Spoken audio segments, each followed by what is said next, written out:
Hello बच्चों, आप सभी का स्वागत है आज की अपनी क्लास में। जैसा कि बच्चों आपको पता है कि हम सृजन बुक के गद्य साहित्य के बारे में जानने की कोशिश कर रहे हैं, तो इसी क्रम में हम आगे चलते हैं और आज हम देखते हैं उपेंद्र नाथ अशक जी के बारे में कि उन्होंने साहित्य में किस तरह से अपना योगदान दिया था। तो देखो बेटा, उपेंद्र नाथ अशक, इनका जो जन्म है वो हुआ था सन 1910 ईस्वी में और इनकी मृत्यु है 1996 ईस्वी में। उर्दू में लेखन यात्रा प्रारंभ करने वाले उपेंद्र नाथ अशक यानी उन्होंने सबसे पहले कौन सी भाषा में लिखना शुरू किया था? उर्दू भाषा में लिखना शुरू किया था। लेकिन बाद में मुंशी प्रेमचंद की प्रेरणा से अग्रसर हुए कौन सी भाषा में लिखने के लिए? हिंदी में। हिंदी भाषा में लिखने के लिए वो किनसे उन्होंने प्रेरणा ली थी? मुंशी प्रेमचंद जी ने। राष्ट्रीय आंदोलन के झंझावाती दौर में उनकी रचना धर्मिता का विकास हुआ था। उन्होंने कहानी, काव्य, नाटक, एकांकी, संस्मरण, आलोचना एवं अनुवाद, इन सभी विधाओं में भरपूर कलम चलाई।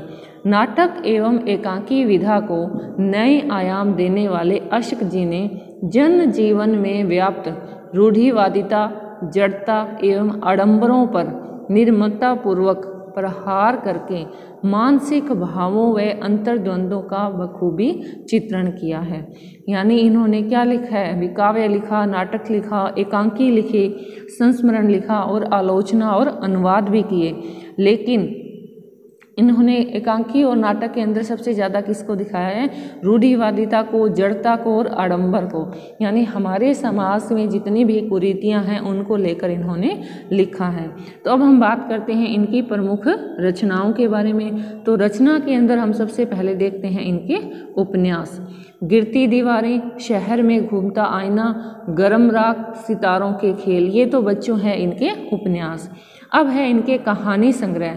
70 श्रेष्ठ कहानियाँ, जुदाई की शाम के गीत, काले साहब और पिंजरा, ये सब क्या है? इनके कहानी संग्रह है। लौटता हुआ दिन, बड़े खिलाड़ी, जय पराजय, स्वर्ग की झलक और भंवर, ये क्या है? इनके नाटक है।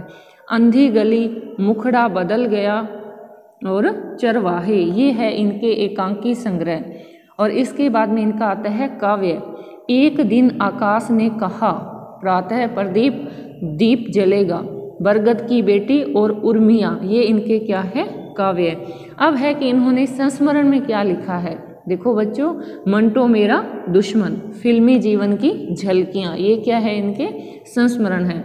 अन्वेषण की सह यात्रा तथा हिंदी कहानी, एक अतरंग परिचय, ये इनकी क्या है? आलोचना है।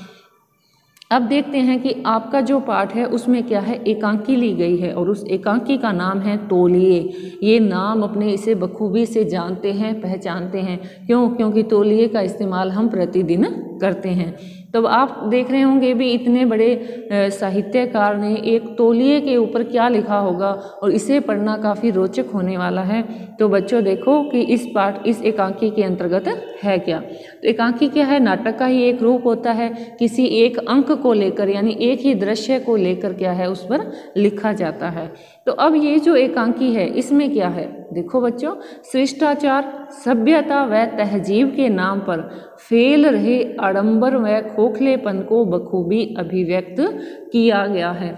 यानी जो उच्च वर्ग के लोग हैं वो क्या करते हैं? एक क्राइटेरिया बना लेते हैं, एक थोड़ी सी बात की जो एक सीमा कह लो या इस तरह से कि उसको ये दिखाने की कोशिश करते हैं कि हम अगर ऐसा करेंगे तो हमारी क्लास जो क्या है? हाई क्लास लगेगी। हमारे पास अच्छा घर होना चाहिए, अच्छी गाड़ियाँ होनी चाहिए, नौकर चाकर होने चाहिए और नौकरों का अलग रूम होना चाहिए, वो इस कमरे में नहीं आ सकते। यानी एक थोड़ा सा दिखावापन जो आ जाता है, जिससे क्या है? आडंबर व खोखलेपन को बखूबी रूप से अभिव्यक्त किया गया है। हमारी जीवन शैली में कृत्रिमता व दिखावटीपन पसरता जा रहा है। यानी हम अपनी खुशियों को ध्यान में रख के अपना जीवन नहीं जीते। हम किस लिए जीते हैं? दूसरों को दिखाने के लिए भी। हाँ, हम दूसरों के सामने ये प्रदर्शित करने की कोशिश करते हैं कि हमारे पास तो बहुत सारी शान और शौकत है और हम क्या है? इसमें बड़े खुश हैं। लेकिन वास्तव में हम खुश नहीं होते। ये तो सिर्फ क्या होता है? ये खुश होने का दिखावा होता है। रिश्तों की प्रगाढ़ता शिथिल होती जा रही है। यानी जो रिश्ते हैं, जो परिवार के साथ मेल मिलाप है, वो क्या है? कम होता जा रहा है। स्वच्छता व सलीका पसंदगी का दिखावा हमारी आत्मीयता पर बोझ स्वरूप है। यानी कुछ लोग कहते हैं कि स्वच्छ रहना चाहिए, इस बात से हम भी मानते हैं कि व्यक्ति को क्या है, स्वच्छ रहना चाहिए, लेकिन इतना ज़्यादा स्वच्छता पर भी ध्यान नहीं देना चाहिए कि वो आपके पारिवारिक रिश्तों को तोड़ना शुरू कर दें। तो इन दिखावों में रिश्तों की गर्माहट लुप्त हो जाती है। सहजता एवं सरलता से जीवन जीने में जो खुशी एवं आनंद मिलता है वह अन्यत्र कहीं नहीं मिलता। जीवन का रहस्य बाहरी तड़क भड़क में नहीं बल्कि अंदर की दृढ़ता में है। यानी अगर हम अंदर से मजबूत हैं, हम अंदर से मजबूत है, हमारा इम्यून सिस्टम स्ट्रॉन्ग है, तो बाहरी स्वच्छता कहीं ना कहीं तो मैटर करती है। लेकिन ये ना हो कि वो स्वच्छता का जो पागलपन है, जो सफाई के पीछे का जो पागलपन है, वो आपके घर की सुख और शांति को ही नष्ट कर दे। तो ये जो एकांकी है, इसमें लेखक ने यही बताने की कोशिश की है कि हाँ, स्वच्छता एक हद तक ठीक होती है, लेकिन जो उसकी सनक है वो क्या है, आपसी रिश्तों को खराब कर देती है।